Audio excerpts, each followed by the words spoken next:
The bourbon chicken from the mall. So let's make it even better by just adding one minor thing, a skewer. This one is a simple and easy to make recipe. First step, always prep. To make a good kebab, it's all about organization. So the vegetables you add to it have to be cut even in uniform. Cut your onion just like I do here and they fall apart in nice perfect pretty plate of colors like this. Now just wipe off your cutting board and get you some fresh ginger about the same size as a quarter of your thumb and give it a good mince. Ginger is a powerful spice, so using too much can overpower. Normally I'm not a big fan of chicken thighs. I find them too fatty for the most part, but since we're using an air fryer, I'm going to use them because they retain their juices better than breast. I'm just going to trim them up nice and clean. May come with a little waste, but so be it. I like a more lean finish.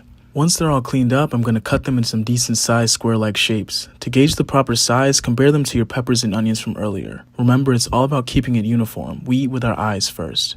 Once you get through cutting up all your chicken thighs, it's seasoning time. Normally I would use some type of oil before seasoning my chicken, but since thighs are so fatty, you won't need to do any of that. Just season them up like grandma taught you. This blend is still in the works, so stay on the lookout.